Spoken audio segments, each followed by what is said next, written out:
and then the button doesn't go. First world problems. Hey everyone, how's it going? It is I, the Real Randy Chavez. I'm coming at you today with co-host Crypto Rain. We will wait on Dr. Stuff. We'll be here in a bit. Everyone say hello to Dashi. Hello, Dashi. What's up, Dashi? Good to see you again. Yes, you too. It was too short in New York. It was my fault. I didn't get in until Thursday, and I wound up leaving on Saturday, so it was a short one for me. I had to be in Long Island. We should probably start with the recap on that Wednesday. So the con doesn't start till Thursday. There's no official events happening, but people get there on Wednesday. I'd say half the people do. Why do people go there on Wednesday? Why go a day early when the official events don't really start till the next day? Well, a lot of it is about networking, right? So I went down there. I didn't even get a ticket to the New York Comic Con. I just went for networking with the VV family and with Dr. Profit and find out what's going on with Stacker and what's going on with OMI and what's going on with VV.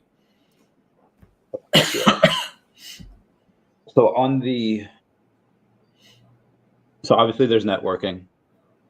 How do the people make you feel when you go and you see them? Are they people that have to I've got to deal with these people, or do they fill your heart with love and joy? Yeah, they're really classy people. A lot of really well-educated, successful people too. I like that OMI and VV can attract so many successful people. So you have a slew of very successful people that come all the way out for, well, not even for New York Comic Con. It's really just to get together about VV. And the New York Comic Con is just the excuse.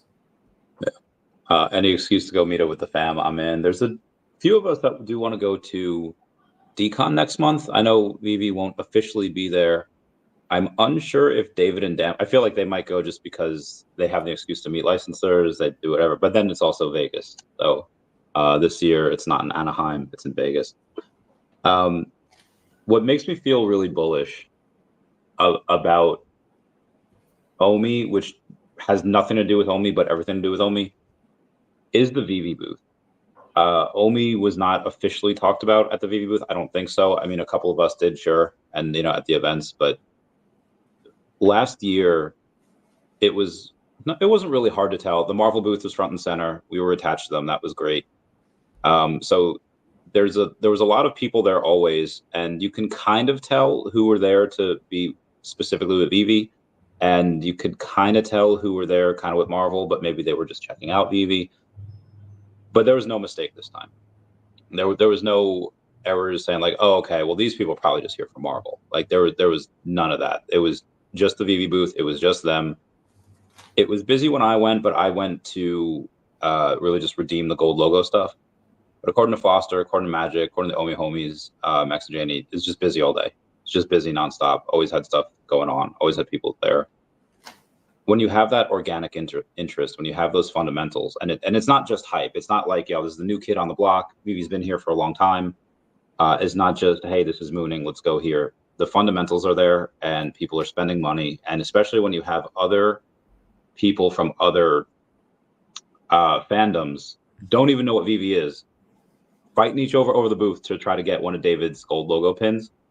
Whew, that's a bullish sign if I ever saw one. And obviously, I believe that money will trickle down into OMI at some point. When, I'm not sure. What are your thoughts on that? Well, what's interesting is as far as digital collectibles go and lower cap altcoin tokens, it's still somewhat of a bear market. So we're technically in the early bull market, and Bitcoin has run up. That hasn't bled over into digital collectibles tokens. It hasn't bled over into Flow. It hasn't bled over into OMI. Hasn't bled over into a lot of things. ApeCoin actually just pumped a couple days ago. But you're seeing, so still it's kind of a bear market, and yet so many people showed up for this.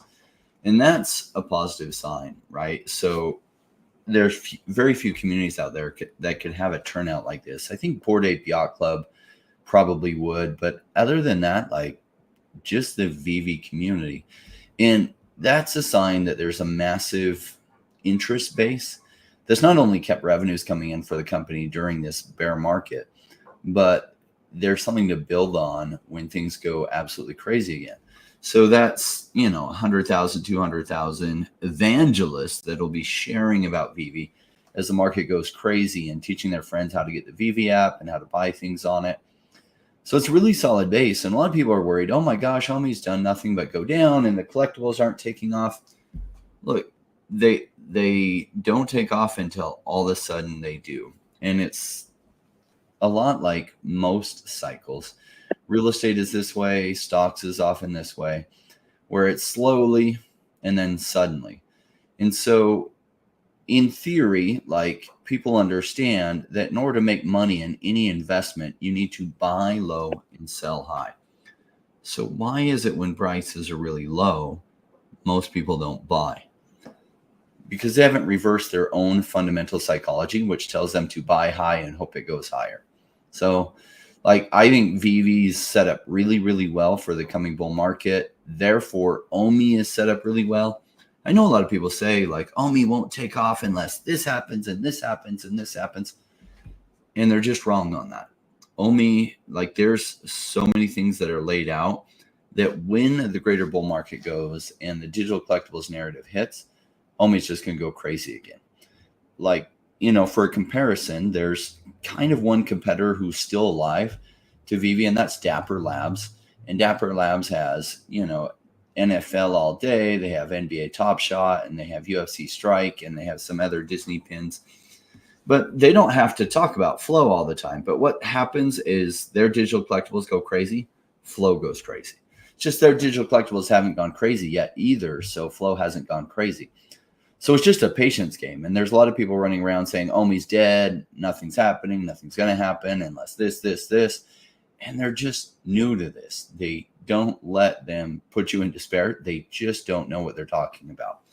They're like third graders running around trying to tell you how the world is. And they're not bad people. They just don't understand markets. And they don't understand this market. And they're new. They came in sometime in the last 3 years, most of them, or at least they got serious in the last 3 years.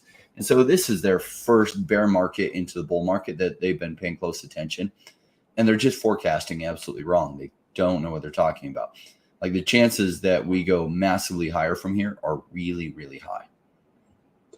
So I agree 100%.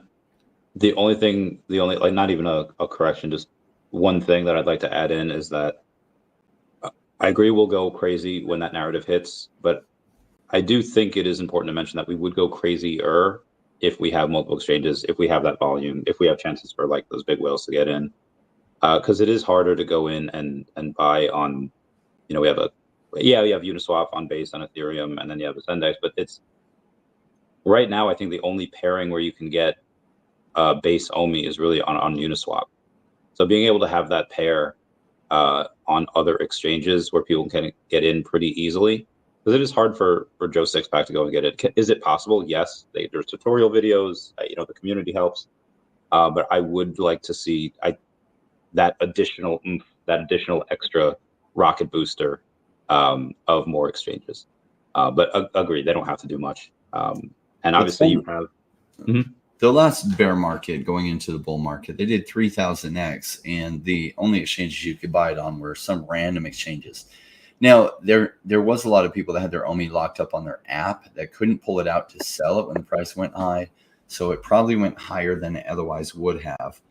But still, like, can it happen exactly the way it is? Yes.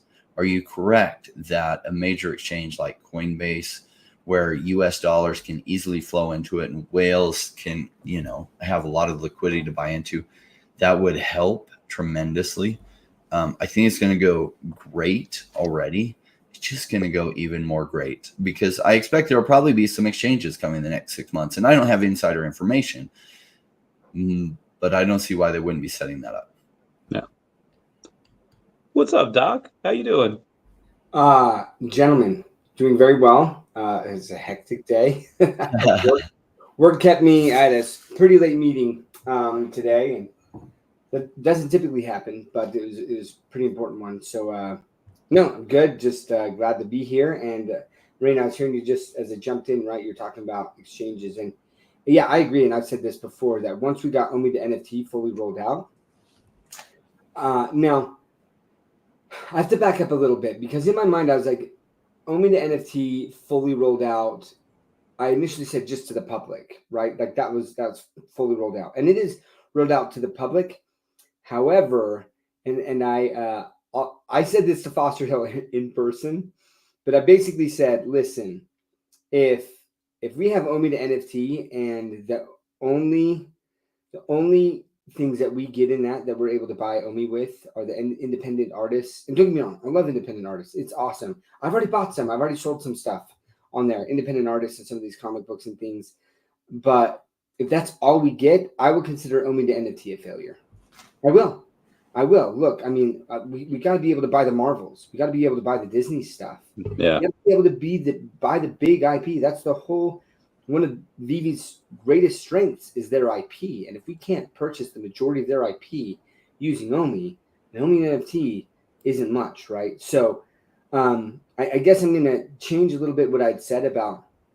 I think that we got to wait until we have OMI the NFT with Disney and Marvel. If it comes, I believe it's coming because, like I said, I just think it would be a huge failure, and I think that the team has to know that and believe that as well.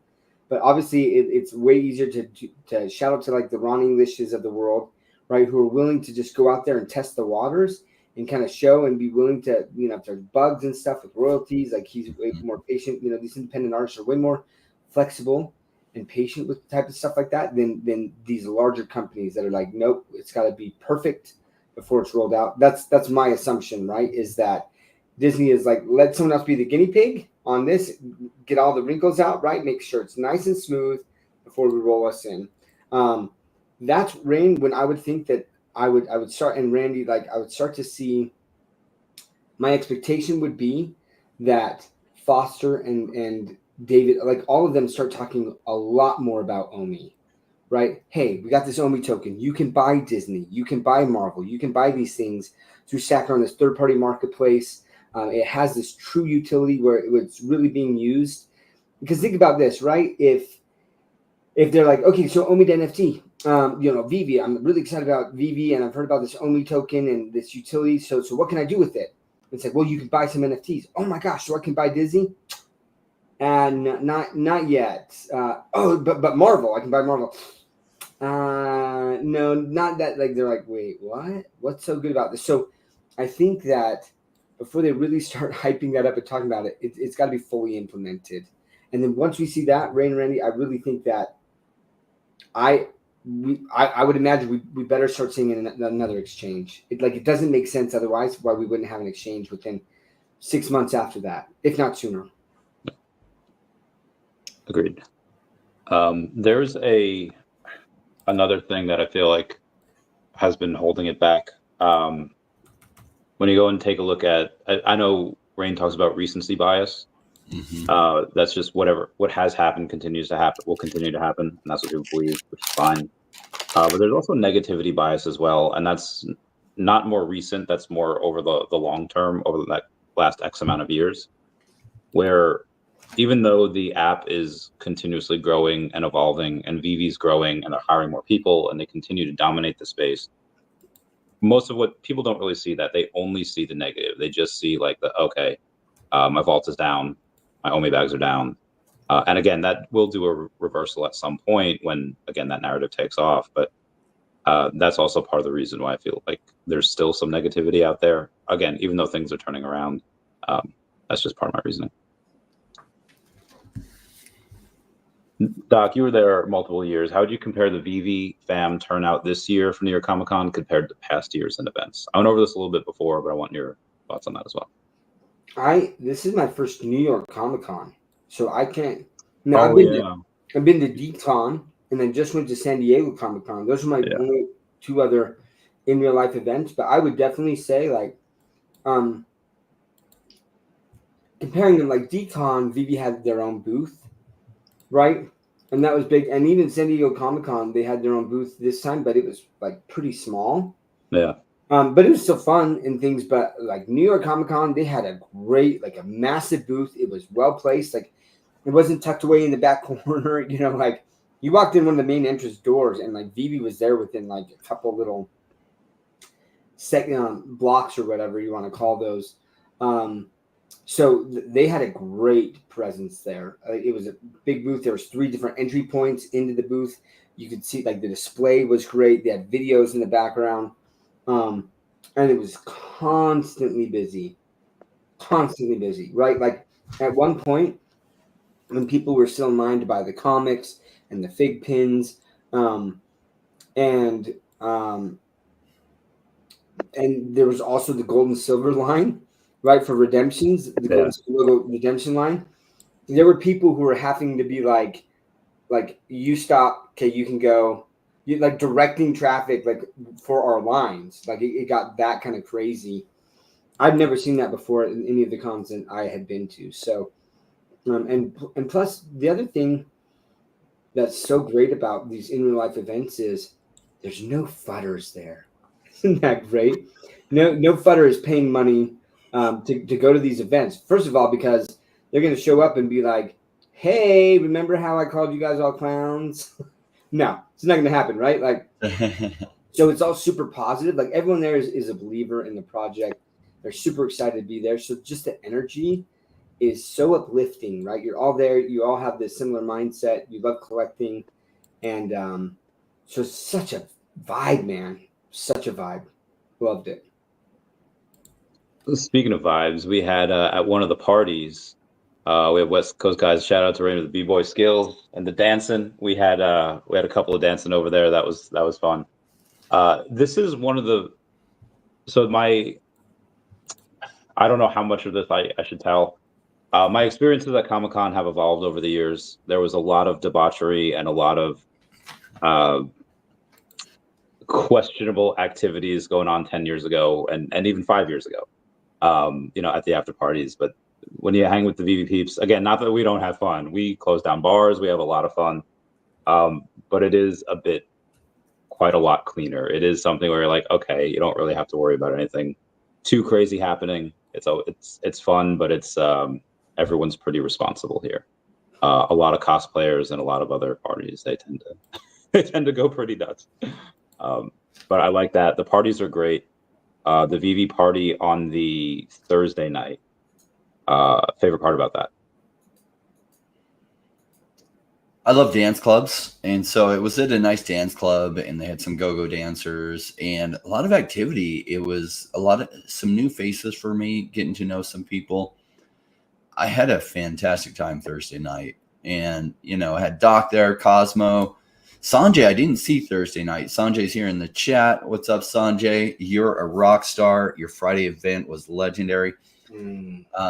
Yeah, fantastic time. I think Sanjay was there because someone else talked to him, but I didn't see him Thursday until Friday, which was his event that he put on. But Thursday was a blast. Did you guys have a good time? Oh, heck yeah. Yeah, Randy definitely had a good time. That guy was everywhere. Had a lucha libre mask. It was off and on and off.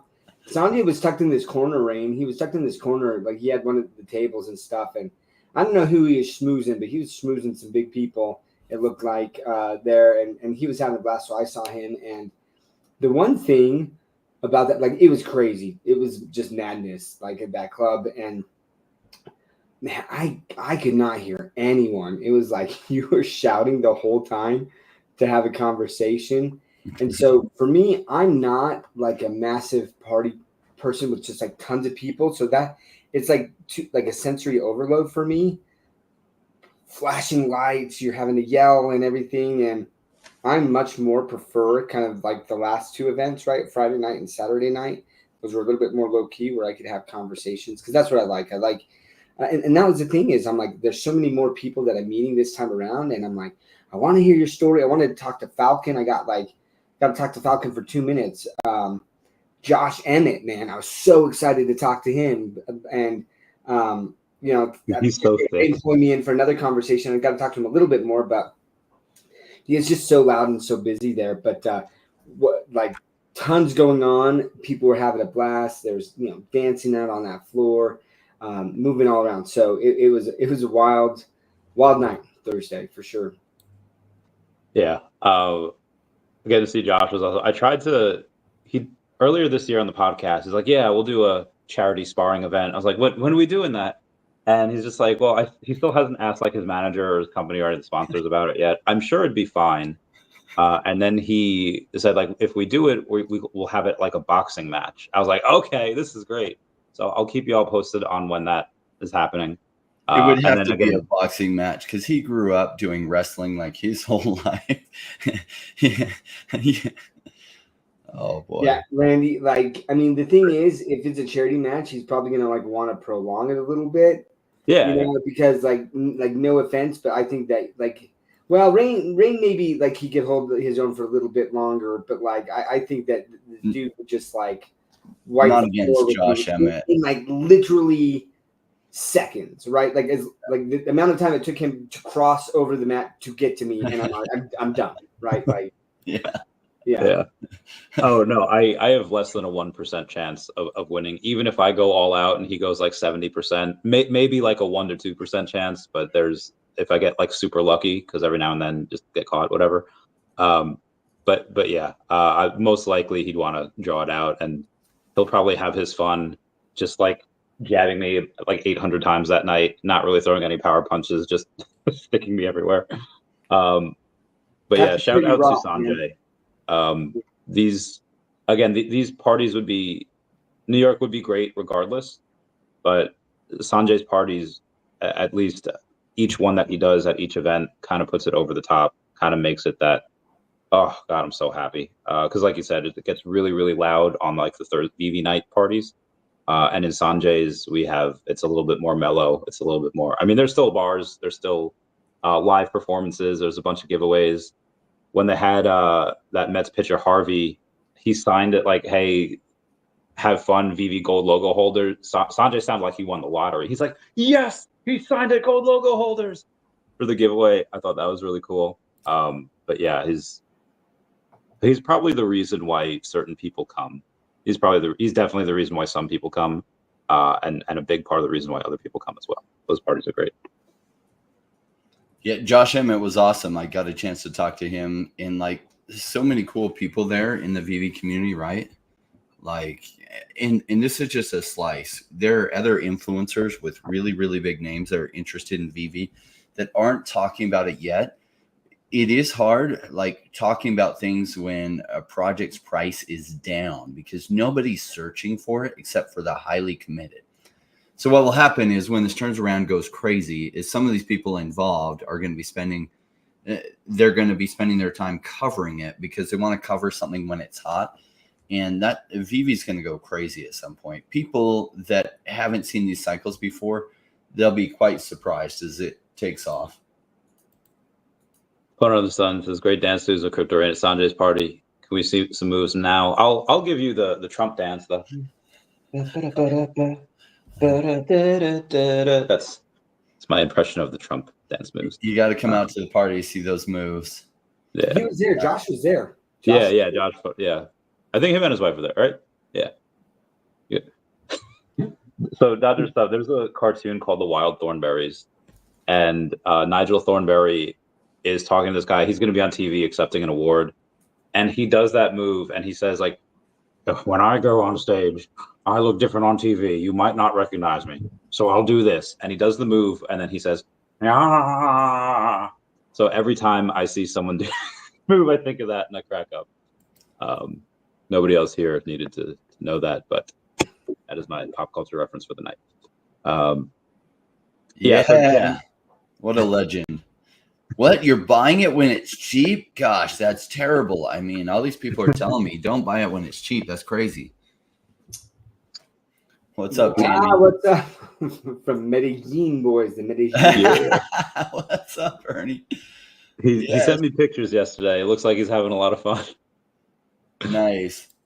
There's It was good to meet you too, man. There's so many high quality Captain Kerr in person for the first time. Super fun.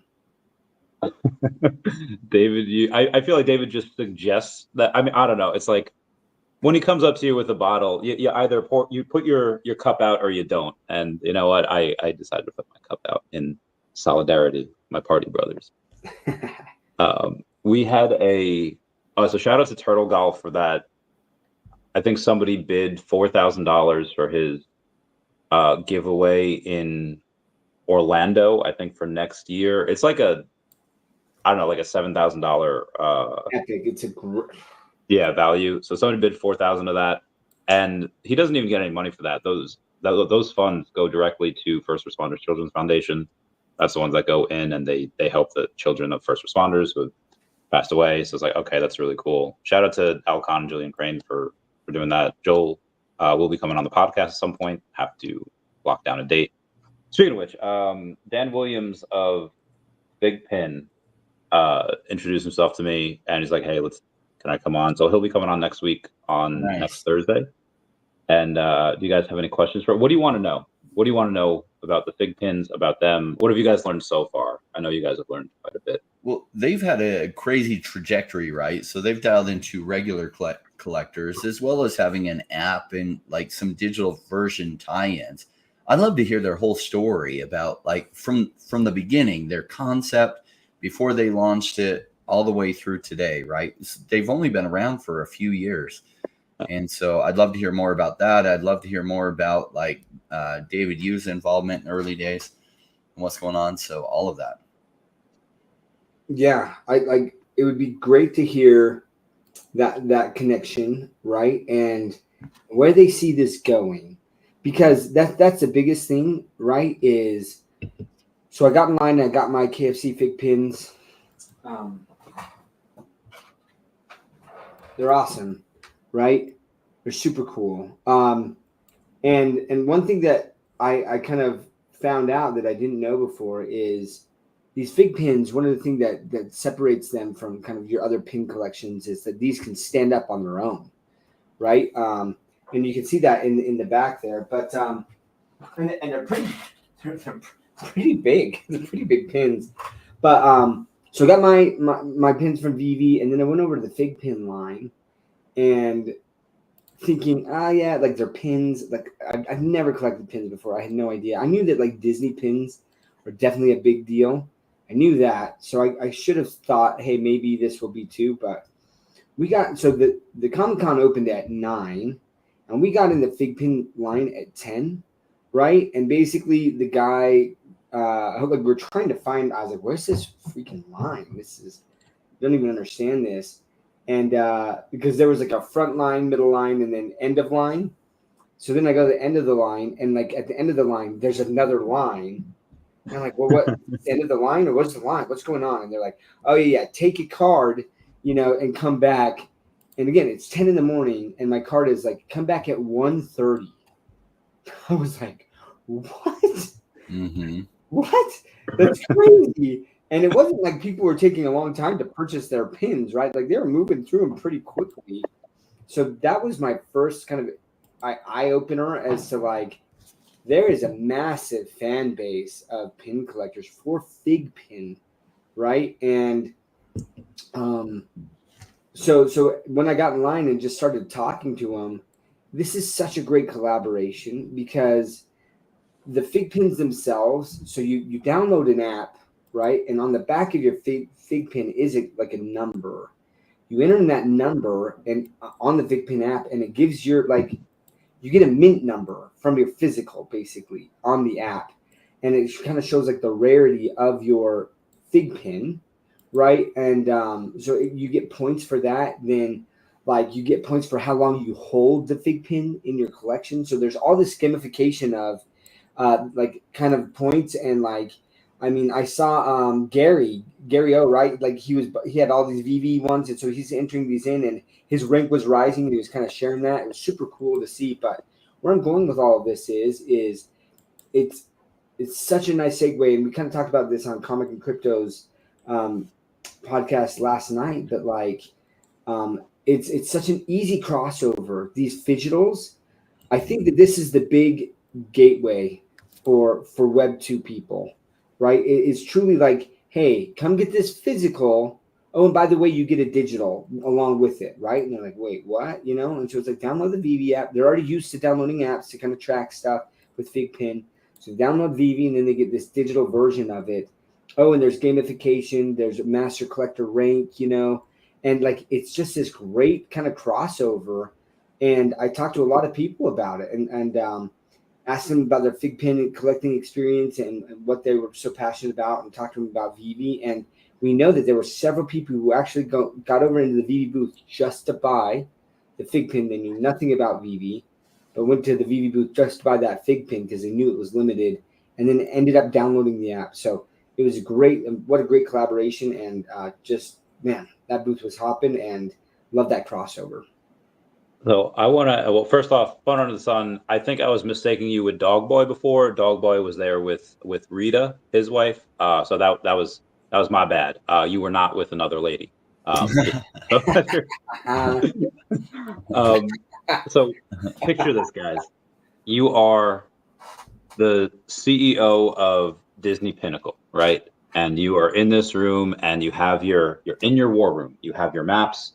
You have all the figures ahead of you, and you're like, okay, Vivi has all this land right here, and I have this land, and our lands are both growing, and maybe they'll intersect. Some of them already have, but I have the lock-on pins. This is what we have. They have an amazing community, and then suddenly, not only does Vivi announce that partnership with fig pins, but it's a KFC fig pin, and now they're getting into them. Now they're going to do anime, they're going to do music. What's going through your mind as the CEO of Disney Pinnacle, where you see Vivi's about to go and suck a bunch of liquidity out of your customers? What do you think happens? What's their mind? Now, Disney Pinnacles are just digitals, right? They're not a physical version as well, correct? Correct. Yeah, so this tie-in that you get a physical and a digital, like I love the phygital stuff because oftentimes you can sell the digital for more than you paid for the physical too. And so like it is superior than just buying a digital or just buying a physical in every way. So it's a great thing. Yeah, and it is going to be some competition for what Flow or Disney is doing on with Dapper Labs. So maybe they're the same fan base, but I also think that there's like a different fan base. There has to be that Venn diagram, right, of Disney Pinnacle collectors that love the digital side of things, and they know about it because they have the physical there. And so do they collect fig pin as well? Yeah, I don't know, but I do agree that if I'm a pin collector in general, if I like both Disney pins and fig pins, right? If I have to choose, unless there's something like super, super rare in the digital format on Disney Pinnacle, I'm probably going to spend my money on the phygital, right? Where I get both. I get the physical and the digital. So it definitely could draw some customers away, from Disney Pinnacle. Yeah. I mean, it would be one thing if they were around for like 5 years and like, okay, you drilled this hole, this is where you are, no one can take anything away, but it's still fairly new. But it's new enough where I don't think they are in danger of going out of business anytime soon. They're on that Flow blockchain, they on that shared ecosystem, so there's going to be some cross-pollination with everyone. But also once that bull market takes hold, I feel like money will go everywhere and there'll be more than enough to go around. Charles says, thanks, Randy. Super excited you were able to raise so much for the first responders. Yep. And it says, what about the other guests that might be coming on your show? So it is confirmed that Carl Choi is the producer, publisher, and entrepreneur. He's the one that is behind the Evermind comics, the Bobo drop that we had as well. He's a cool dude.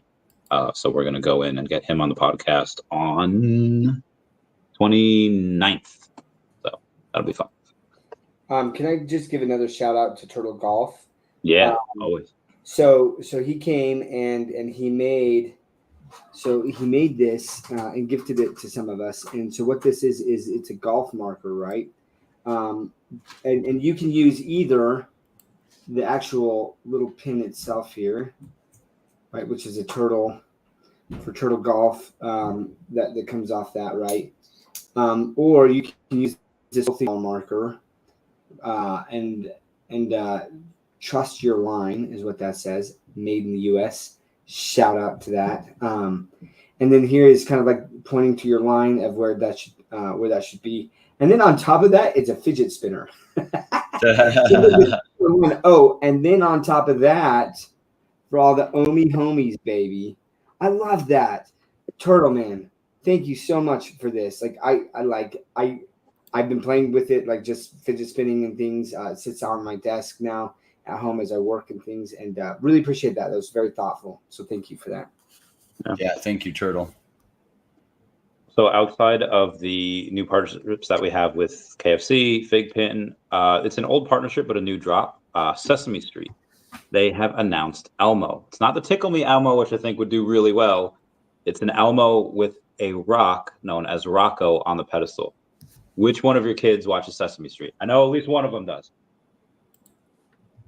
Yeah, my daughter definitely watched Sesame Street. My 3-year-old, he's watched it a bit, but I'll tell you what. Out of both of them, it was my son who loved Oscar the Grouch, and I'm trying to remember what Oscar says in that collectible, but he's like, what does he say? Whatever that phrase was, he kept repeating it and repeating it, repeating it. It was so funny. So I don't know what the Elmo, if what he's going to say or what that's going to be like. I'm very interested as how that rock comes into play. I had forgotten about Elmo's pet rock, so I was like, why do they have a rock on a pedestal? Like that is so random. I had forgotten about that pet rock completely. The beef is real. I was going over with everyone the other day how much Elmo hates that rock, how much he wants to just destroy it, wish it weren't real. Remember that? Really, he doesn't like the rock. So it's Zoe's pet rock, and I don't know if this is their way of subtly talking about like mental illness and schizophrenia, or it could just be like when you have invisible friends as a kid, like pretend friends, whatever. Zoe thinks this rock is alive, and the other Muppets are like kind of like playing along, like yeah, it's Rocco. Rocco's a cool thing. We hang, and it was okay up until Rocco started taking Elmo's place in line. You had a human character give Rocco Elmo's cookie, and Elmo's like, "It's a rock.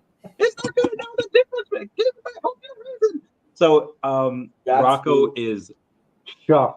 My man is chuffed at this little dude, and he like loses his mind at like Zoe, and I don't know how the episode ends. Whatever, I saw the clips online. But yeah, I'm very curious to see what he does with the rock because he hates this thing. So I hope he like throws it or like tips it over.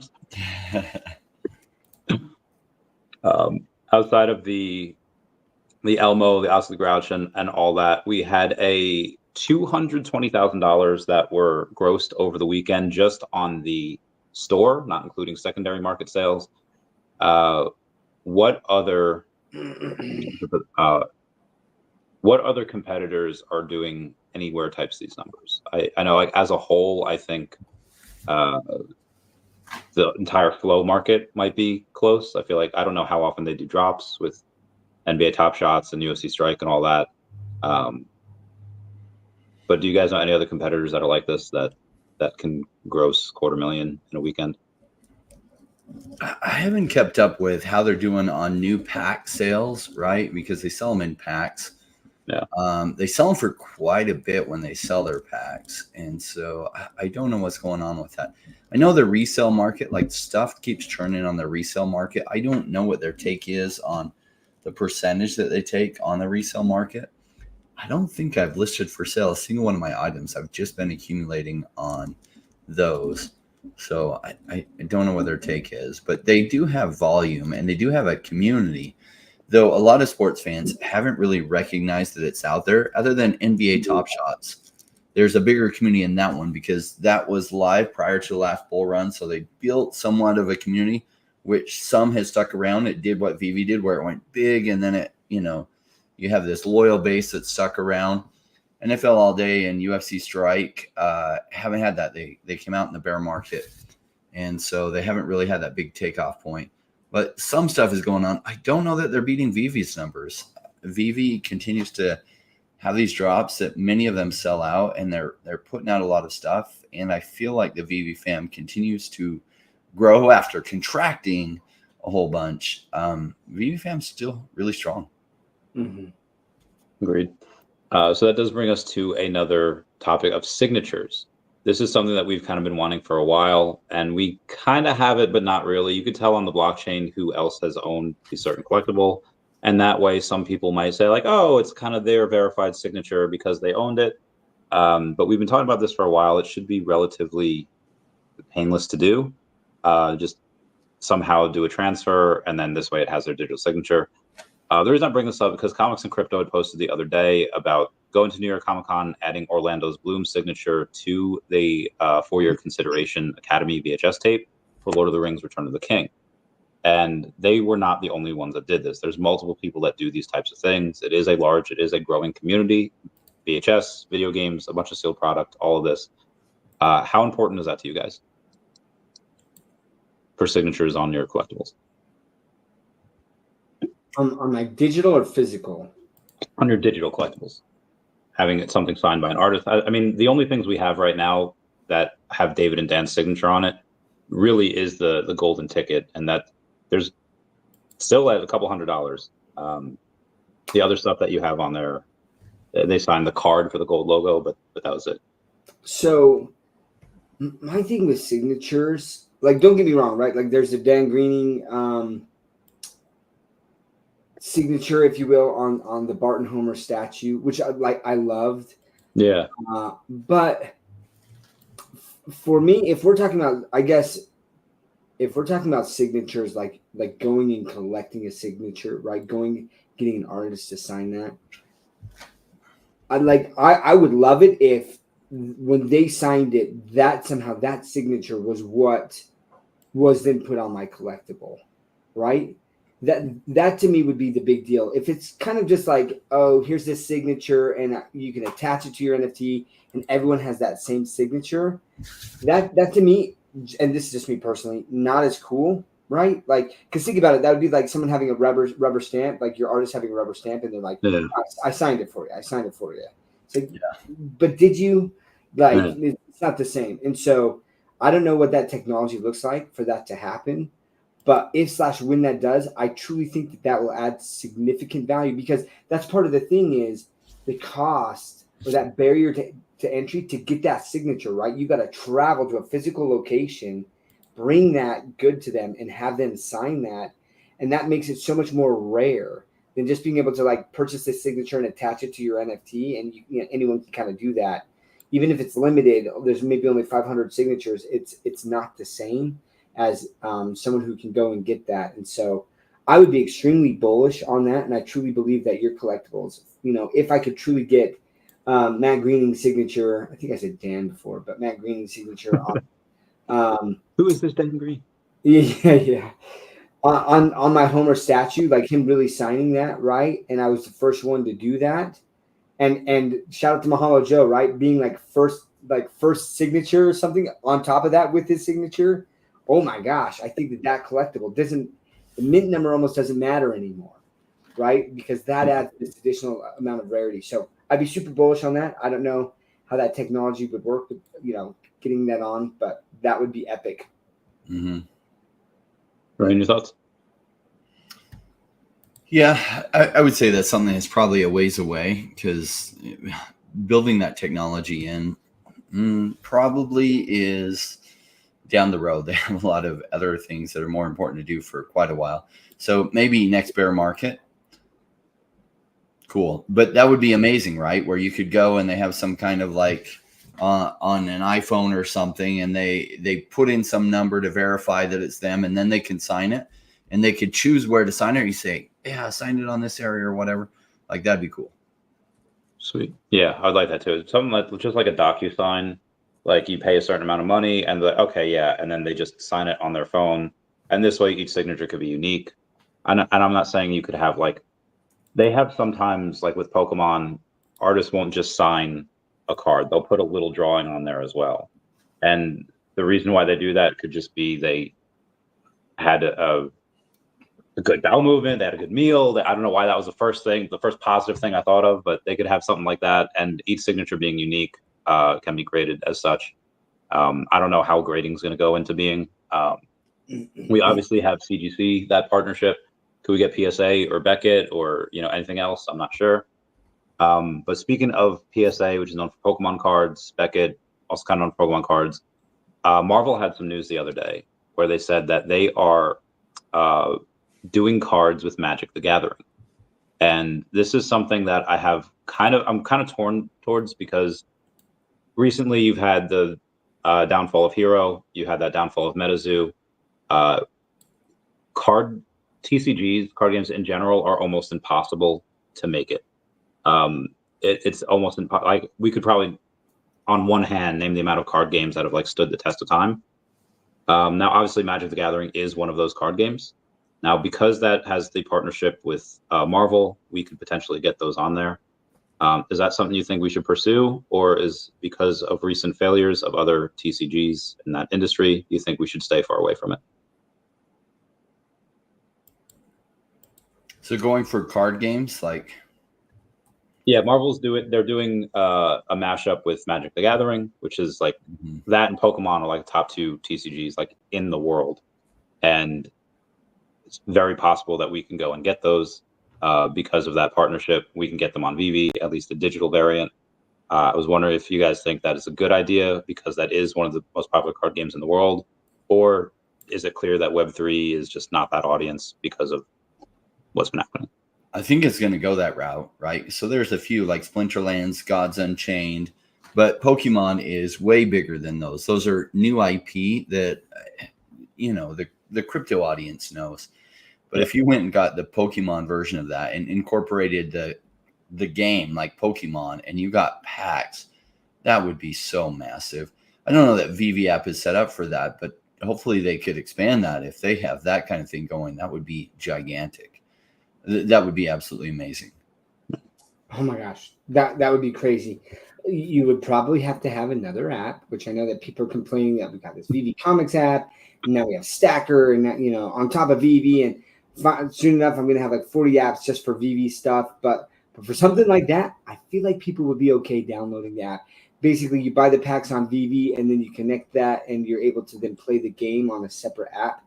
I agree, Rain. That would go crazy. Would be amazing. I would buy as many packs as possible, right? Like, and I think that like it would sell out like instantly. That would be huge. So could they do that? Yeah. And honestly, with Magic the Gathering, I think that would be another thing. I've never really played Magic the Gathering. I did play. I don't know if you knew this, but there was Rain or Randy. There was a Star Wars card game back in the 90s, and I actually was super into that and I collected all of them. I think I actually have some Star Wars decks that I had, my playing decks. They're worth nothing, so I obviously chose the wrong game. If I had bought Magic the Gathering cards instead, or even Pokemon cards or something, that would have been great. But anyways, and maybe there's an app where it's just like the gaming app, and you go on there and you can fit the Pokemon, you can fit the Magic the Gathering, you can fit all of these other ones on that one app, and you could go and play their specific card game. That could be awesome, man. I really think that there could be a real appetite for that. But again, I don't know the logistics behind building that app and what that would take. So it's definitely like further down the line. But that's like the exciting thing is, do I think that it could work? Yeah. Absolutely think it could work. Yeah, what you said is true. I was like, okay, now we get another app for this. It's like people like, okay, I have this sports packet, I have this cable sports package, I have this history, I have this for other stuff. It's like, okay, let me get another one. I feel you. But speaking of which, you mentioned VV Comics before, because we have the VV Comics app, the VV Comics Reader app, all that jazz. They made a big announcement this week, and it's probably the most bullish announcement that I think I've heard. It's the Curator program, where they're going and saying, hey, anyone that has anything to do with a comic, you can upload that comic and you'll be able to go and put it right on VV, be shoulder to shoulder with Evermind, I think eventually Dark Horse, obviously Marvel, I think eventually maybe DC as well, if we can get that license. Rain, what do you think the opportunity, not cost, what do you think the opportunity is for growth here? Whether it's, you could say net, you could say the gross margins. What do you think it is for everyone in the world being able to go and put their stuff on VV? I would have to see more what that's about. I like that. There was when NFTs really started to take off, this company called Rarible allowed people to create their own NFTs and put it on, and it really got a lot of traction. Some competition came in. They got a lot of traction because they were first there, and there was no competition for a while. As competition came in and OpenSea really took off, then Rarible didn't get as much traction, but they're still around today because of that early traction.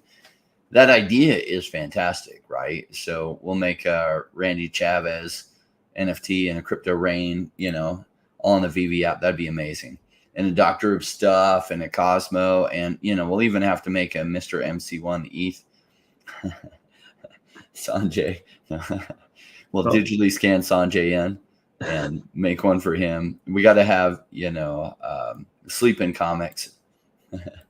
I mean, right now it is just comics. I do think eventually, we could have it. People just selling everything. Again, literally just being the Amazon of digital collectibles. Hey, it's where we have everything. That would be really fun. So I don't know if John Clark is being facetious or not, saying, is the bull run over? But in a more serious note, Black Vigil asking, what up, guys? Question, when do you think it'll be full on alt season? Will things start moving significantly after the election? I think so, because I think Donald Trump is winning, and I think that is the one that will make bags go boom. Make bags go boom. But again, that's just my opinion. What do you think, Rain? Just because YouTube is listening, I just want to say Kamala Harris is amazing. She's my favorite. She's so incredible. I wish her the best. If Trump wins, it's very, very bullish for crypto, and I expect crypto to respond pretty crazy. That happens. If Kamala wins, it's still going to be a big year for crypto, much bigger year for Trump. Clearly pro-crypto.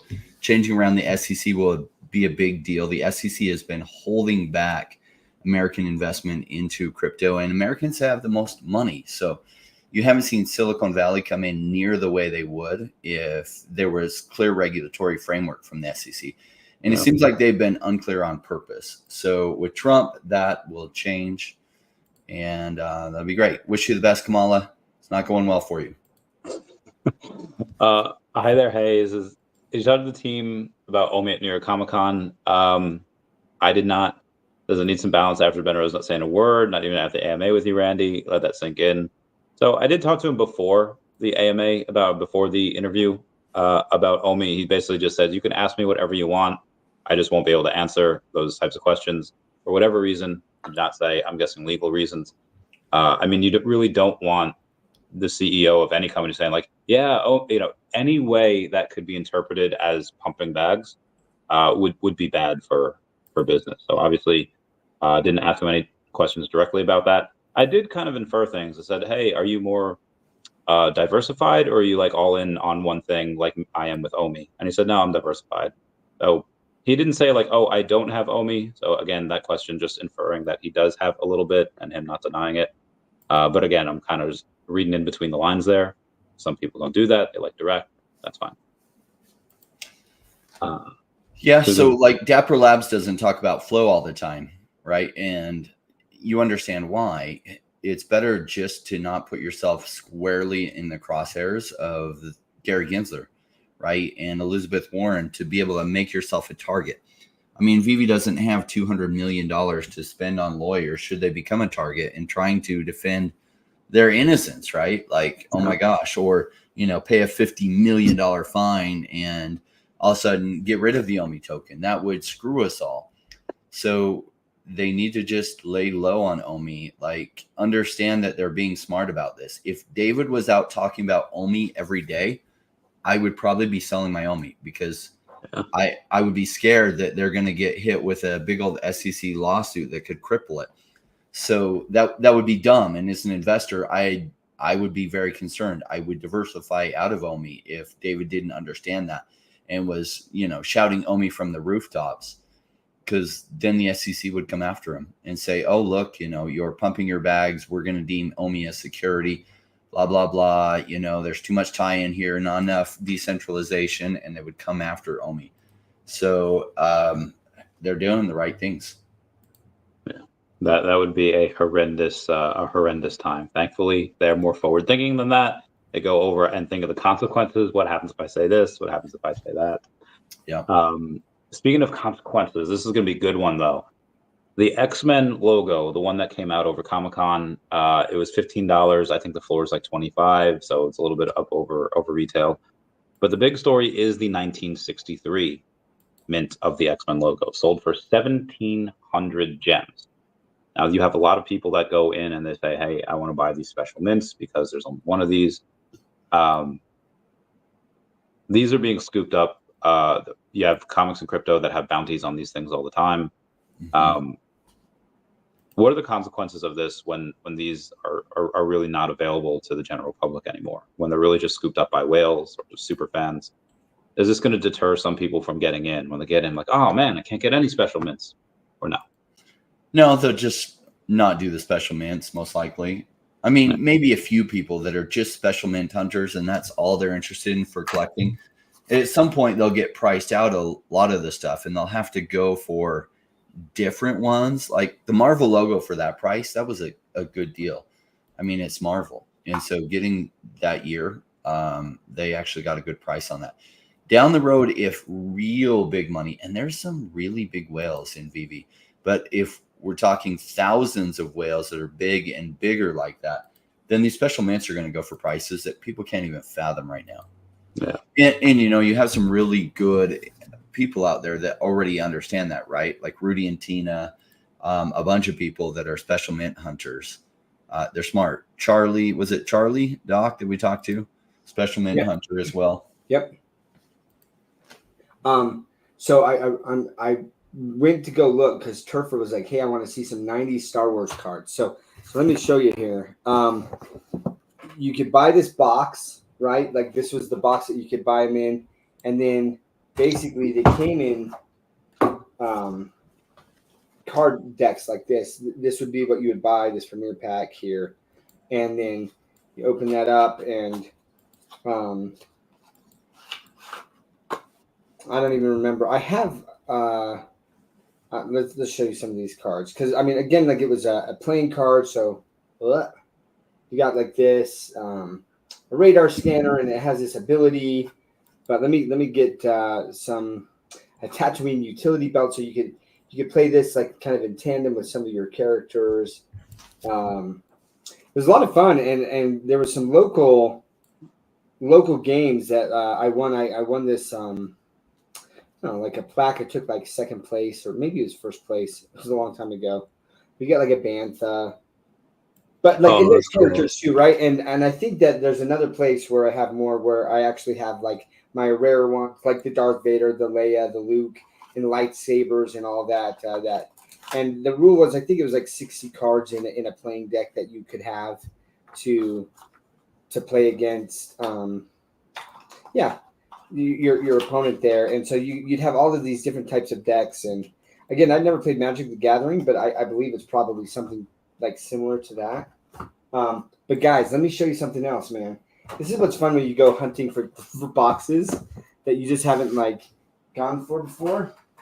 I found this old drawing pad there, right? So I gotta cover the signature here, but it's a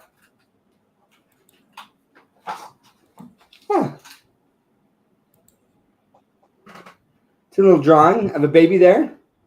That was me back in the day. I was like, okay. Yours? What's that? Wait, whose drawing is that? That's me. I drew that. Oh, so you're very artsy. You play piano and you draw. That side of your brain's working really well. Yeah, and he sings for those that made it to the party on Friday. Anyways, that was fun. Like to see that. I was like, oh my gosh, I haven't seen that since like, man, like 20 years probably. I haven't seen that thing. So I appreciate that. I love the arts. There's what's up, Viva? Yeah, there was a lot of. I do remember a lot of people giving me those drinks. That was I've had to like detox. I did like a 40-hour fast where I just drank water. That was good. And yeah, haven't drank. I'm not going to drink for like a month. It was a lot. Do I believe that? I don't know if I believe that, Randy. Oh, well, I mean, I would do it, but then I have to go see a lady friend on election night, so that'll be gonna be drinking that. You have to. She's forcing you. You can go drink to Kamala's victory, huh? Stop it right now. Please don't even just throw that out there. Gonna drink to somebody's victory. So there is all right, so we have on the top 500 hodlers list, the top 500 people that are just winning at life. You have Mark Quinn. What up, Mark? With 380 collectibles that he bought this week. Bezoge Man buying 608. And then you have Expert 44 buying 762 collectibles. So Bezoge Man is up to 63,888 collectibles, which is wild. And then Expert barely in the top 20 with 9,859 collectibles. So that's wild. You could have 10,000 collectibles and barely be in the top 20. Absolutely insane. Yeah, when is Bezoge Man going to go big in this? Come on. Feel like you're calling him out there, bro. I'm just giving you a hard time. That's awesome. So one of the VV fam has a theory on who they think Bezoge Man is. Okay. Okay. And they think that hold on, I've got to pull up the name here. So they believe that it's Steve Eisman who is Bezoge Man, right? And because he is recorded on some interviews, and this was Talking about digital comics. 2022 or something, 2023. No, 2023. But he says, I own one of the largest digital comic book collections on planet Earth. It's 11,000 comics on my iPad. I don't know how that's not VV. Because you can't say that of like Marvel Unlimited, right? Like you don't really own kind of I guess maybe, right? Like maybe he's referring, I don't know. I'm not part of Marvel Unlimited, but maybe you can buy the digital version on Marvel Unlimited. So maybe he's referring to that, but I don't think so. And so, yeah, that would be very interesting if that's. Is Steve Eisman married? I don't know. Because I have, I've talked to Bezoge Man's girlfriend. So if Steve Eisman is married, then that's not him. But if Steve Eisman is single, like not married but has a girlfriend, then that could be him. So Bezoge Man is married and has a girlfriend. Valerie Fegan is his spouse. And then it's not Steve Eisman, unfortunately.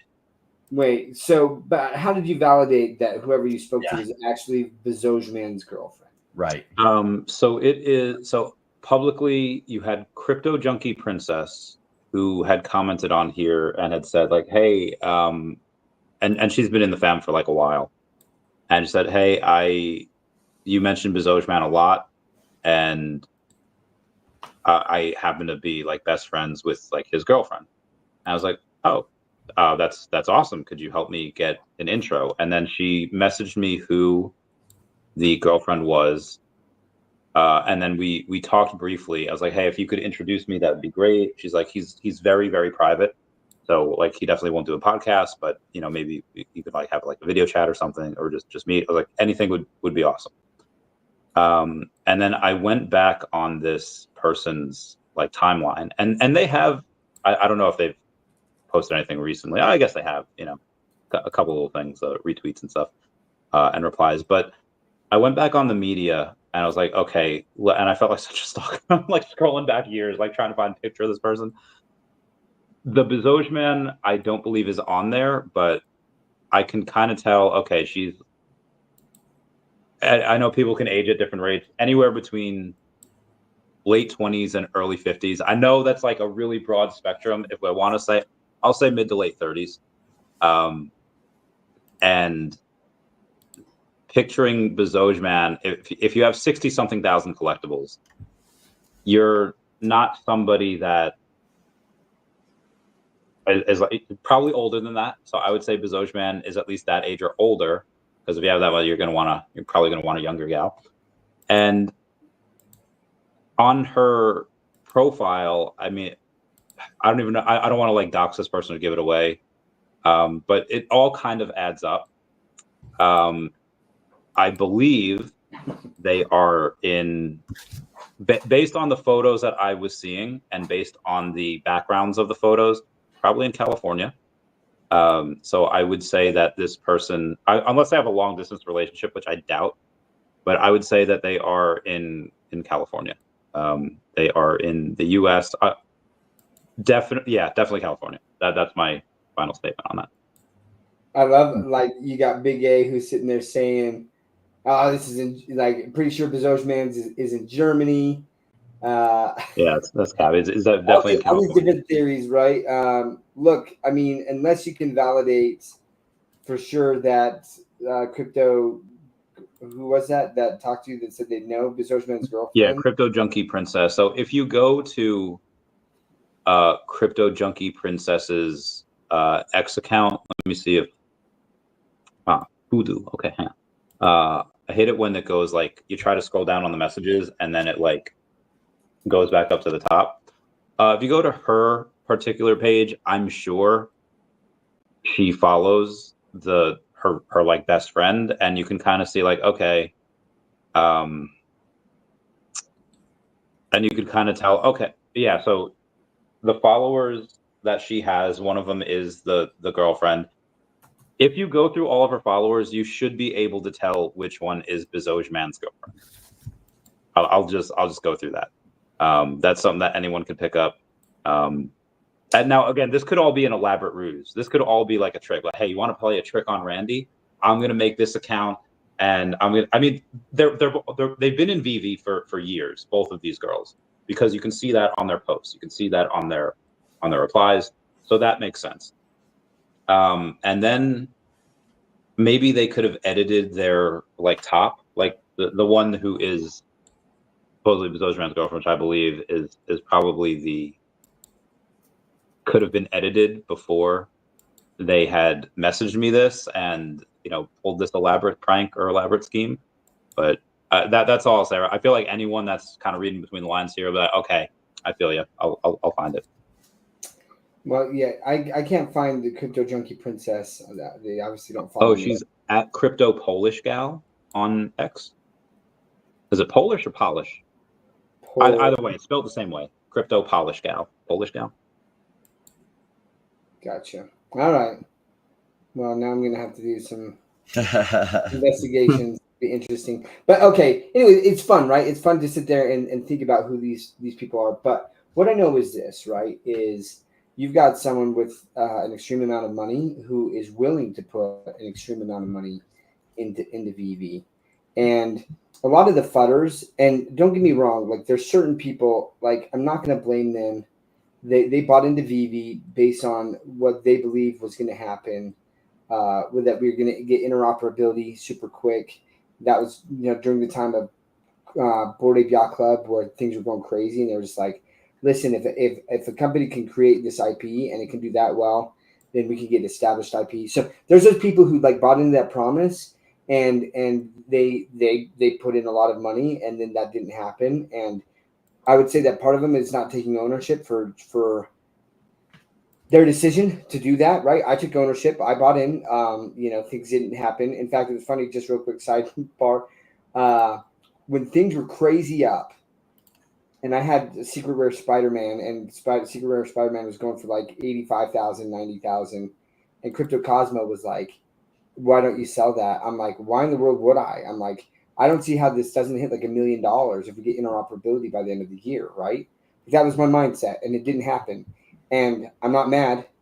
Like, it didn't happen. Like Disney. So, anyways, where I'm going with this is well, wait, shoot, where was I going? Is interoperability collecting? Man, I lost my train of thought. Oh, Bezosman, yeah, and that collecting is.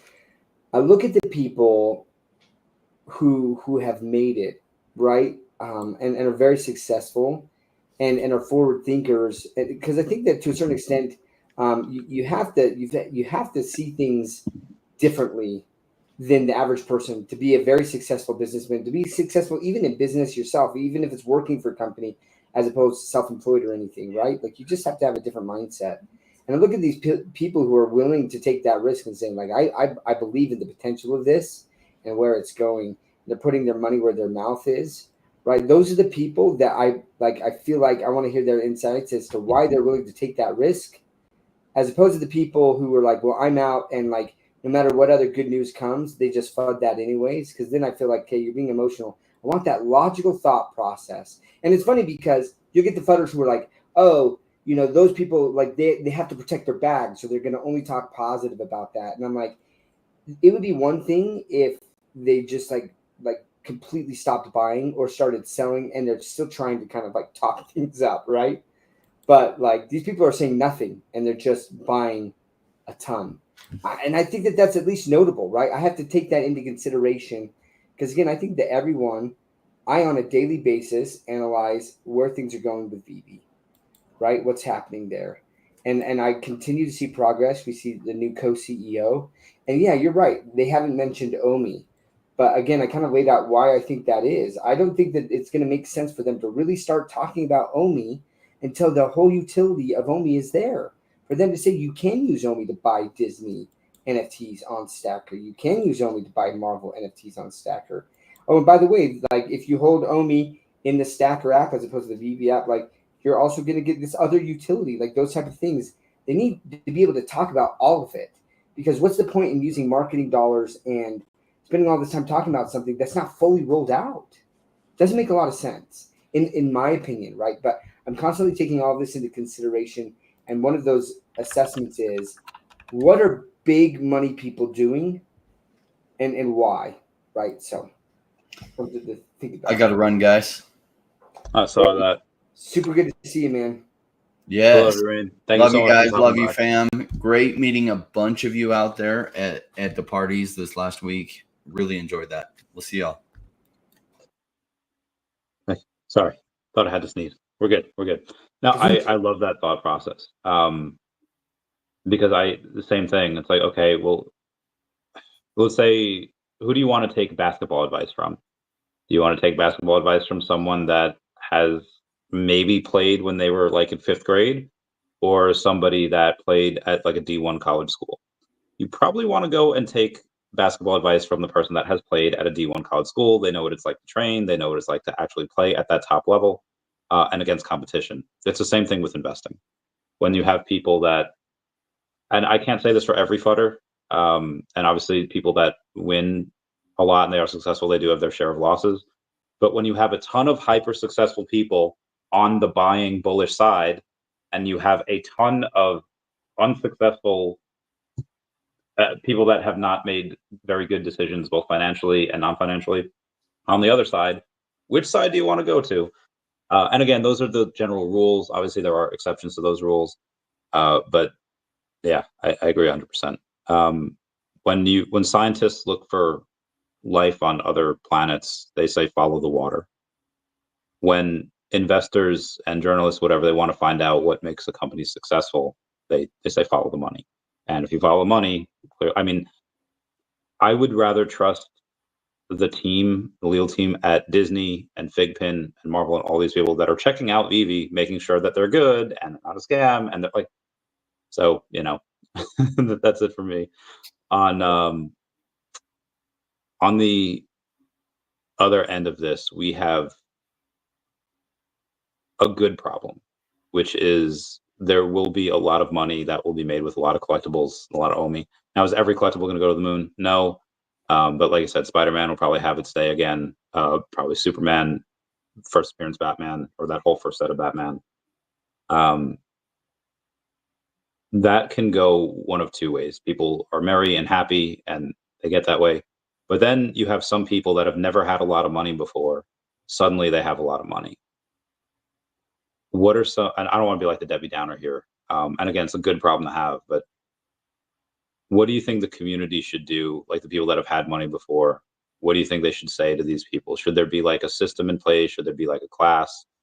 Should there be like a, hey, is this your, and I know this sounds really pompous and whatever, but I've seen where that happens, where certain people, they're doing well and they're okay because they don't have a lot of money. But as soon as they have those options, they kind of go off the rails. They kind of do a bunch of crazy stuff.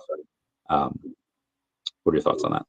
Well, first thing that I'll say, I think that it's important with the vernacular that you use or the terms that you use, saying we will make a lot of money. Okay, fair point.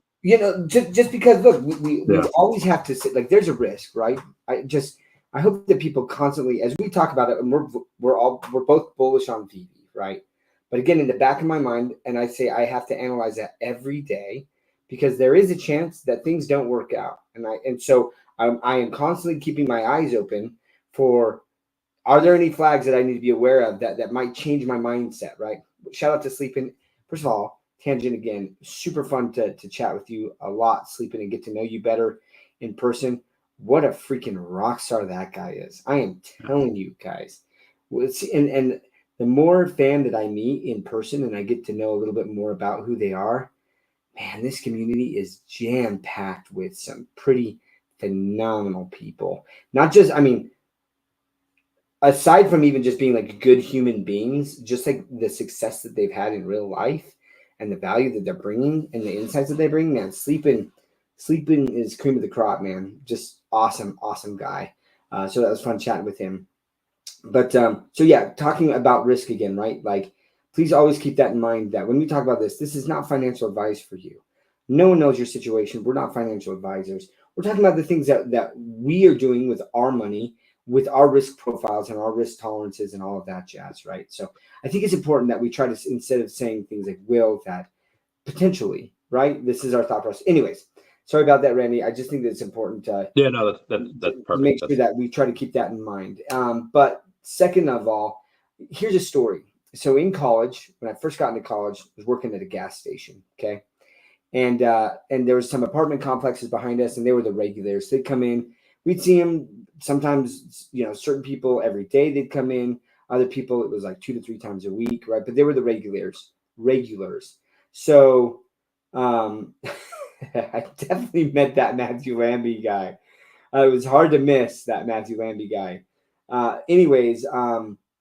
So this one day, one of the regulars, this family, they roll in this souped up truck, just like thing had to cost like $150,000. This truck, right? I mean, it was lifted, crazy tires,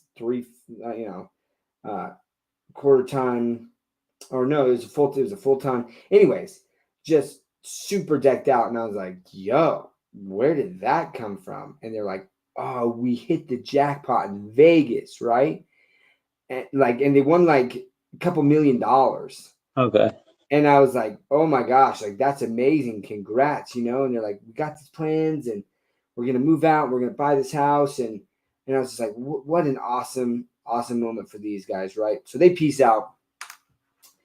No joke, like 8 months later, they're back in their normal car, right? And I was like, what happened? Like, where's your truck? Didn't you pay cash for that? Or like, nah, and basically they spent it all in 8 months, right? And part of the thing is, if you actually look at a lot of the winners of lotteries, a lot of them end up worse off situations than they were before they won the lottery.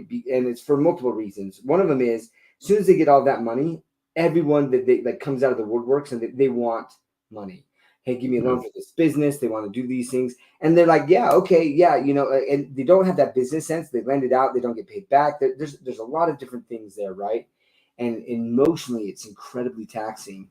And I think one of the best things to do, right, is if by chance people end up making lots of money, whether it's in crypto, hit a jackpot, like whatever medium they end up using to get that wealthy somehow. If it's like rags to riches story, you get an attorney and a financial advisor, and you listen to them, right? Because again, you're you're not used to that type of money because there's this thing about people typically, and it can be overcome, but like as you grow up in the class that you're brought up in, like there's this mindset of like how much money is in your bank account, right? And if you have more than that, then you need to spend it, right? Like it's like a human nature thing. And so growing up, if you're poor, right, if you got more than like $5,000 in your bank account, it's like, what do I need that for? I need to spend it. And working with those financial advisors and things, they teach you, help you to relearn how to think differently about money, how to make your money work for you instead of just spending it and it being gone for good. So anyway, or you can do like Sleeping did, just dig a hole, and the government's going to print more and more so that by the time you unbury that fiat, it's worth about 20% of what it was when you buried it. So it is something you can do. That's how squirrels. Wait, did you just mention squirrels? Squirrel. I do not. They bury their acorns for later, and then they only remember where like half of them are. And so that's how like a lot of new trees get like planted. It's squirrels planting the acorns, forgetting that they're there, and then they just go on trees. So like, oh, that's really cool. Yeah. Sleepman was actually he didn't say I'm worried about you, but he's called me a couple times, or is like, hey, Rand, I just want to make sure you got a plan for when OMI hits and Definity hits and all these other stuff hits, and you're not going to go like too crazy. I was like, no, I'm not going to go too crazy. Winding down in my elder years, and he's like, all right, so he didn't come out and say I'm worried about you, but it's nice to know that people are out there thinking about you. That's really nice. 40. I don't know what 40 is. Yeah, Mr. MC1, what's going on, fam? How you doing? Hope he's doing well. All right, so now that we have FigPin, what are ones that you hope to come to VV via FigPin, and which ones you're like, no, I want the actual collectible. I don't want a pin. I want the actual collectible. Ninja Turtles. So I saw some Ninja Turtle Fig pins, right? In fact, one of the exclusives or one of the New York Comic Con Fig pin drops there was the Turtle Van. Oh, right? That's cool. Yeah. And I was like, that's actually pretty cool. And it was one of the more expensive ones. So the Fig pins that I saw ranged from like $20 to like $50. And so that Turtle Van, I feel like it had a name. I can't remember what it's called. But yeah, so I would love to, like, Ninja Turtles was a big part of my childhood. And in fact, I had these toy Ninja Turtles that had like the rubber heads. And actually, I feel like those are actually going for a decent amount of money. Now, I had opened them and played with them, but had I kept that in the packaging, that was like an OG Ninja Turtle with the rubber head there. But yeah, I loved it. And Raphael, I think he's a lot of people's favorites, but I still like, whatever. I'll be a fanboy of Raphael along with all these others, but I would love that, man. I'd love to get Raphael on as a collectible and like his size and some sort of animation, right? Maybe punching Michelangelo or Donatello, something like that. Be great. So Mr. MC1 says, I have an update on the VV logos remaining. Let me know what that is, because does he want to come on and talk about this? Yeah, do you want to come on? Let me see if I can get you a you a thing. Wants to share some alpha here, man. Let me try to find it. Sorry, go ahead. I we're talking about this. It'll be interesting to see how many are left, but I would have loved to have seen Crypto Rain get a gold and silver logo, man. He is, and it was great because originally I had thought that he was the first YouTuber to talk about VV. It turns out he was like tied for the second YouTuber to talk about VV, but he's still, out of those three, right, the only YouTuber to still be talking about VV. And you've seen some VV fan like YouTubers come and go, and he's remained constant that whole time. So I would have loved to have seen that. But look, I just told him, I'm like, you're crushing it on crypto, and then freaking buy one at some point. And I know that right now he's like the opportunity cost of $7,000 right now in crypto. I could turn that into a lot more. Yeah. Whereas what's the price of that going to get to? I get that, but at some point it's just like you just lock it in, and then you enjoy the ride, man. And I have, and I made that post about that. I truly consider the VV Gold logo top grail on VV. Yeah. Because of the continued utility that David Yu and Sanjay and even other VV fam have like applied to this. Like if you have this logo, I'm going to give you this, or you get a discount. There's a lot of different things that have happened there. But on top of that, being able to meet with other VV Gold and Silver logo holders and just chat with them and be in that like community, it's huge. The friendships I've made because of it. So I love that thing. I'd love for him to get, he says he's beat now, but will come on the channel tomorrow or day after. Yeah. Oh man, there's 6 left.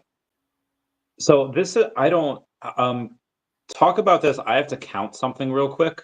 Yeah. you talk about this, and then I'll let you know what I count. Okay. Yeah, look, I mean, I kind of said, so there's 6 left, and David's already promised it to give it to most people. So, shoot, I wish I would have made a push to, like bring that to the attention. I mean, because it's not like Rain doesn't have a collection. He definitely has a collection as well of VV collectibles. He's got a lot more OMI and things, but overall, and on top of all that, right, he was one of the first investors in the Akomi token back in like 2019, right? Like this dude's an OG. So sad that didn't happen. But look, I mean, I think he's doing fine and he can buy one himself. But I think it's just that story or the meaning behind getting one directly from David Yu would have been cool to see.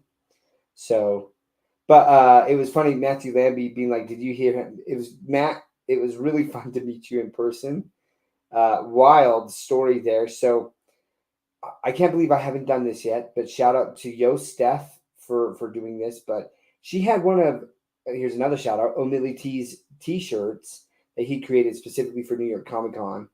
And she was going around and having all the VV fans sign that. And I'm like, why have I not thought about that? So I need to do that. But Matthew Lambie, he just had people sign his face. That's crazy, bro. I hope that's not permanent marker, man. That was wild. Super wild. But yeah, it's looking like so apparently, Randy, you had an intimate moment with Mr. Matthew Lambie before you guys had even spoken a word to each other. So 437 is the amount of gold logos that have been minted so far. Now 437 starting from number 41 and going to 500.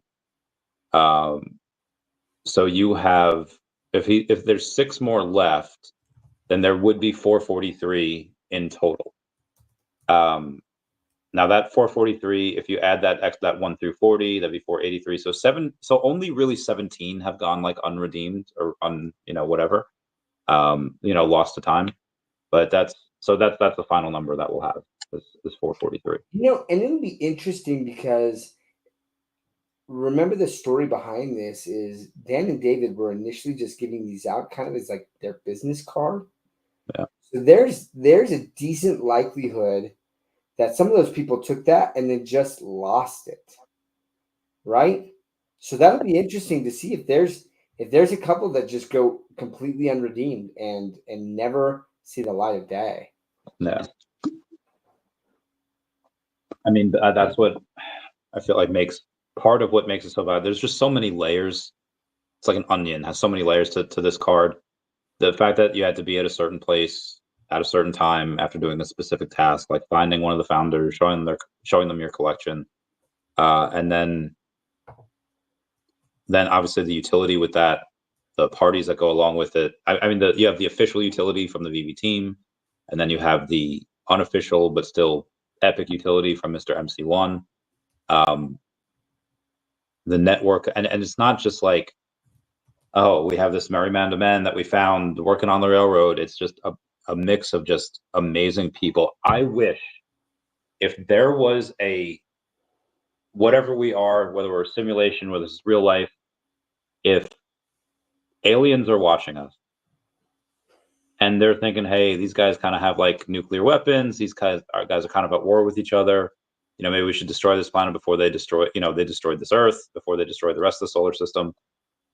I hope one of the things that I hope they look at is New York Comic Con, and further than that, to get even more pinpointed, I hope they go and they look at Vivi and specifically the gold logo party, because there's very few other accumulations of people from around the world that are just so pure and good-hearted that I honestly believe that if aliens go and they look at that, that could be the deciding factor. It's like, you know what? Humans aren't all bad. Some are actually really freaking cool. And, you saved Earth, we'll let you guys live another, couple millennia, whatever. Because the nights are just so special. It's just filled with love. There's only good feelings there. That is, Linda Carlisle, like Heaven's Place on Earth, like that is as close to heaven, I think, as you can get. Obviously, me not being religious, I'd really, but yeah, that's really fun. That's a good time. I love that, Randy. Listen, aliens, if you're listening, look at the VV Gold and Silver logo parties before you make any decision to destroy us. Oh my gosh! Someone's gonna clip that and be like, "Oh man, this is really VV's biggest YouTubers." Yeah, like I don't think that's gonna happen, to be honest. But look, I mean, I agree with you in the fact that like the caliber of individuals who are in this Gold and Silver logo group, there's just so many giving individuals, and it's awesome. I mean, Tina and Rudy, how fun are they? Holy crap! They are so fun. Like, and that's the thing is, like, I just feel like there's this list of people that I could just continue to be like, they were awesome. They were awesome. Vivi Vet was awesome, right? Jason Pena, like meeting Jason, like I met Grubba for the first time in real life. In fact, here's a funny story. People kept confusing me and Grubba, and someone came up to me and they were like, "Yo, congrats on that hitting level 100 Master Collector. Like that's epic." And I was like, "What? What are you talking about?" I'm like, I didn't hit level 100. They're like, "I saw the whole video on it." I'm like, I don't know. I have no idea what you're talking about. And then I saw the video of Grubba and I'm like, bro, I think that they thought I was Grubba. So then I telling Grubba that story. He's like, "Oh, that's so funny." And then later that night, this is on Saturday night, he came up to me and he's like, "Man, someone tapped me on the shoulder and started telling me how much they love my channel." Like, I don't have a channel. Like, what? Like, it was pretty funny. We kept getting confused. But anyways, the list goes on and on of just the quality and caliber of individuals in this group, and they're great, man. And so that's the other thing. When I said that the VB Gold and Silver logo to me is a grail, regardless of what the price is, right? The utility that's there, and the people that I've got to meet, right, in some of these special events that you only get to go to if you're a VV Gold and Silver logo holder, really makes a difference because the conversations you get to have, like, it's a lot more intimate setting, right? And like you get in there and there's already this kind of connection with these individuals. So it's very easy to start a conversation and then see where it goes from there, right? So it's been I've loved it, man. I've loved it. The one of my horses, I put Greta Thunberg, "How dare you?" video on the Vegas sphere off. So one of my favorite moments. Well, I mean, it's not. I guess it's. In Harry Potter they have the Patronus charm, and that's the spell that wards off Dementors. Yeah. And it's supposed to be like a really happy memory. And when Lupin's telling Harry, like, is it powerful and happy? He's like, it's like the most powerful thing. So this isn't necessarily happy. It's kind of sad, but it's good. There was this guy, I won't dox him, that had kind of pulled me aside and said, like, "Hey, when I was going through my divorce, you were there." And I wasn't like physically there. He was just watching like my stuff. And he's like, when my mom died, you were there. And as he's thanking me for this, I was being really cool, and I was just like, hey, you know what, man, I'm glad you're here. I'm glad you can make it. Glad you, work through it. And then I went to the bathroom, just cried. I was like, oh my God, this is fucking awful. But it was, I don't know, those types of like moments where it's like, oh wow, these people, we all like touch each other in that good way, and that not, poor choice of words. I did not touch anyone. I wanted to make that clear. I don't know what Randy was doing. I'm reading some of the things that Matthew Lambie's talking about. I was not a part of any of that. Yeah. We did the Make that wrap clear. around, and then so that was good. What else, Flynn? Yeah. So before I put my foot in my mouth anymore, Killed Peter me. Stegman at Go Logo Party. South Gilliam from Walking Dead was there. Yeah. No. Oh, that's true. We didn't. We have the technology, and I didn't do it. That was my bad. I didn't meet him. I didn't get to meet him. But that's the other thing, right? When you talk about Sanjay's party on Friday night, I mean, it was wild, man. You had Marvel artists there. You had other pop artists. Jason Naylor was there, and Ron English was there. Alfred Kahn was there. Like, this is what I'm talking about. Like, when besides maybe at the VV booth, but even then, like the chance to sit down and talk with them, really low. But at these parties, like, there's so many opportunities. And look, Sanjay's already been talking about how he's already planning for 2025 and how much bigger and better it's going to be with who's going to be there. Man, it's getting crazy. And I'll say this: this is a bit of speculation on my part, right? But if VV makes it big, right, and it becomes widely known, then these parties are going to be crazy, and the people who are owning these logos are going to be crazy. And I think about Bored Ape Yacht Club, right? Now those had 10,000, right, Bored Ape Yacht Clubs, but like Jimmy Fallon, Paris Hilton, Neymar had a Bored Ape at one point in time. Now I don't know if Neymar or any of those people actually came to the parties, but again, there was 10,000 of them. So what do you get to 500? Should be 500 of these things. Imagine who's going to be at those parties if it's so an if, right? Like Phoebe makes it big. Holy cow. But we're already seeing the caliber of individuals at this point in time who are coming to some of those. So that's the other thing is man, like I'm not necessarily looking for any connections for any business or anything like that. I just love to hear people's stories. But even meeting Josh Emmett, right, at the party and getting to talk to him a little bit and even getting that picture with him, right? Man, awesome. So yeah, high quality individuals and it's pretty exclusive group, and I just could not be a part of it. And I just am pissed at you, Randy, that you screwed me twice by making videos right before I was. So this is me not taking ownership of my actions, because at one point the price, like I was waiting for it to drop below 2,000, and it got to like $2,100, and I'm like, all right, like I'm gonna buy this soon. It's 2,000. And I was watching it, and then that night you did a video on it and talking about all of the utility that's really come to play, right? And it pumped it, and I was like, Randy. And then you did it a second time, and I was like, you know what? I just got to freaking buy.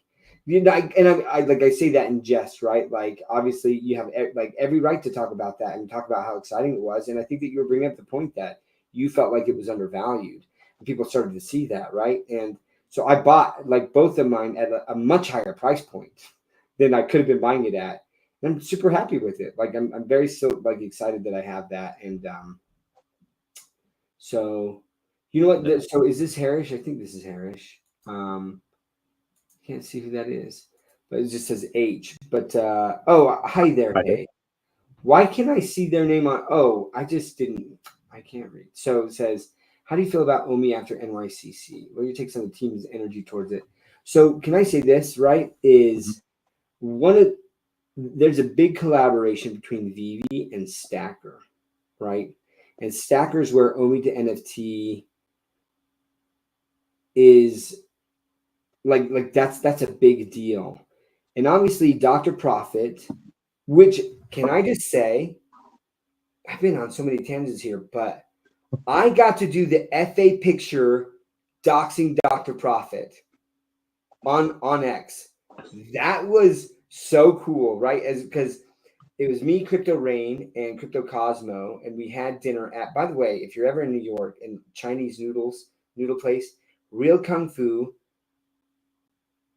Real Kung Fu Little Steamed Buns is the name of the restaurant.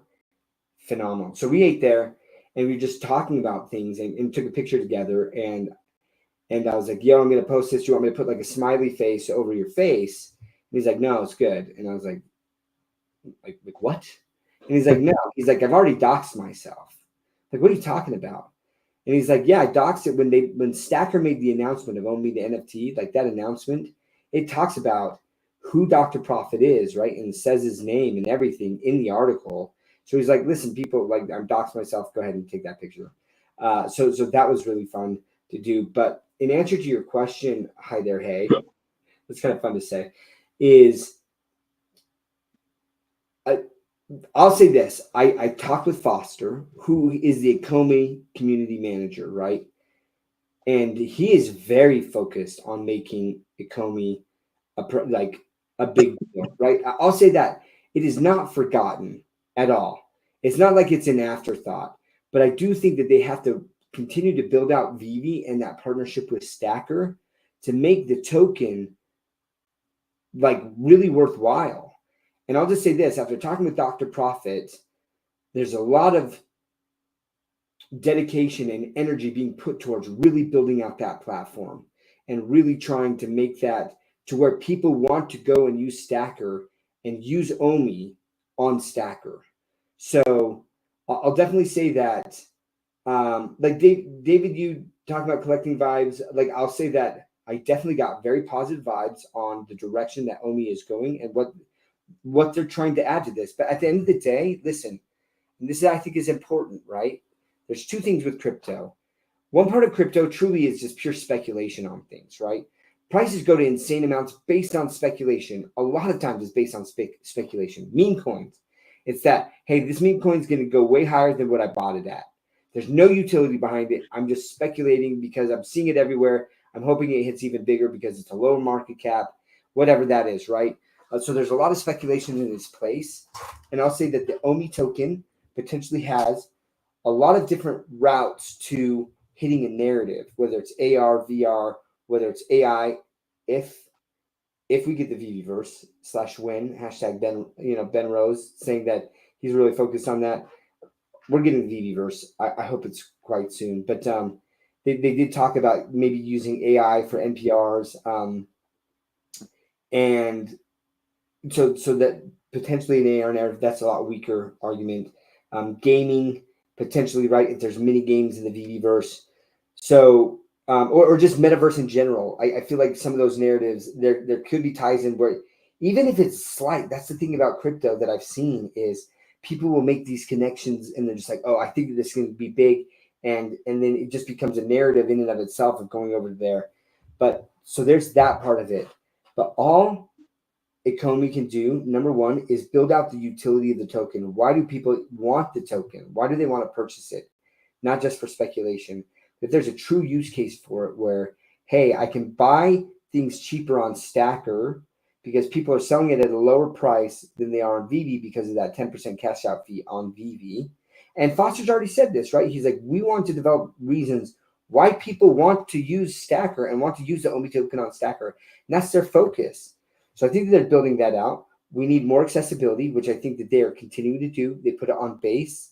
They're making it easier through Stacker to be able to access the Ecomi token.